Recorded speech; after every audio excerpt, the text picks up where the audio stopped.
ಆತು ವಯಸ್ಸಿದ್ದಾರ ಆತ ಮನೆ ಗಾಡಿ ಇದ್ರ ವಯಸ್ಸಾದವ್ರಿಗೆ ತಂದು ಪಾಲನೆ ಪೋಷಣೆ ಮಾಡ್ಬೋದು. ಮನೆ ಬೈಕ್ ಇದ್ರೆ ಎಷ್ಟು ಸಾರಿ ತರ್ತೀರಪ್ಪ? 2 ಕೊಡ ತರ್ಬೋದು, 4 ಕೊಡ ತರ್ಬೋದು. ಇಡೀ 1 ದಿನದ್ದು 2 ದಿನದ್ದು ಸಮಸ್ಯೆ ಎಲ್ಲ. ನನಗೆ ತಿಳುವಳಿಕೆ ಬಂದಾಗಿಂದ 15ರಿಂದ 20 ವರ್ಷ ಆಯ್ತು. ಇವ್ರಾಗ ನೀರಿನ ಬಾವಣೆ ಅಂತೂ ತೀರಿಲ್ಲ. ಯಾವ ಮೇಲಾಧಿಕಾರಿಗಳು ಕಿವ್ಯಾಗ ಹಾಕ್ಯಾರಿ, ಎಲ್ಲ ಮೆಂಬರು PDO ಎಲ್ಲ ಮಾಜಿ ಮೆಂಬರು ಹಾಲಿ ಮೆಂಬರು ಮುಂದೆ ಆಗ್ಬೇಕಂತ ಮೆಂಬರ್ ಆಗ್ಬೇಕಂತ ಅನಿಸಿಕೆ ಇಟ್ಕೊಂಡವ್ರಿಗೆ ಹೇಳ್ತೀನಿ. ಇವತ್ತಿಂದ ನಿನ್ನಿದಲ್ಲ ಇದು ನಮ್ಮೂರ ಸಮಸ್ಯೆ. ನೀರಿಂದ ಕೂಳಿರ್ಲಿಕ್ಕೆ ನೀರು ಇರ್ಬೇಕಂತ.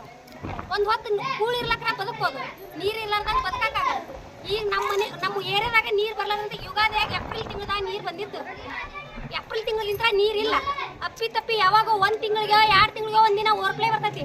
ಅವ ನೀರು ಬಿಡ ವಾಲ್ಮನೆ ಕೇಳ್ತೀನಿ ನಾನು. 6 ಗಂಟೆಗೆ ಶುರುವಾಗೈತಪ್ಪ ನೀರು, ಬೆಳಗ್ಗೆ 7 ಆದ್ರೂ ನೀರು ಯಾಕೆ ಬಂದಾಗಲ್ದು ಅಂತೀನಿ. ಇಲ್ರಿ ಓರ್ಪ್ಲೇ ಆಗೈತಿ ಅಂತಾನೆ. ಓರ್ಪ್ಲೇ ಆಗಕ್ಕೆ ಸಮಸ್ಯೆ ಇರಲ್ಲ.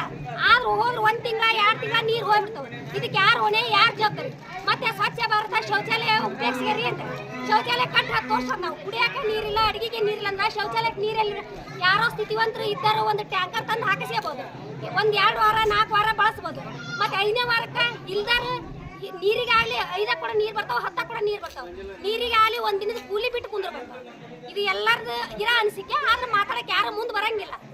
ನಾವೇನು PDOನ ನಾನು ಒಂದ್ಸಲ ಭೇಟಿ ಆಗಿಂಗಿಲ್ಲ. ಎಲ್ಲ ಸಮಸ್ಯೆ ಅಲ್ಲೇ ಓಣ್ಯಾಗ ಮಾತಾಡ್ತೀವಿ, ಚರ್ಚೆ ಬಿಟ್ಟಿರ್ತೀವಿ.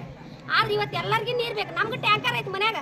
ಒಂದು 2 ಗಾಡಿ ನೀರು ಹಾಕ್ಸ್ಕೊಂಡ್ರೆ 1 ತಿಂಗಳು 2 ತಿಂಗಳು ಬಳಸ್ತೀವಿ. ನಮ್ಮೊಬ್ಬರದ ಸಮಸ್ಯೆ ಆದ್ರೆ ಎಲ್ಲರ ಸ್ಥಿತಿವಂತರು ಇರಂಗಿಲ್ಲ, ಎಲ್ಲರೂ ನೀರು ಬಳಸಕ್ಕೆ ಆಗಂಗಿಲ್ಲ.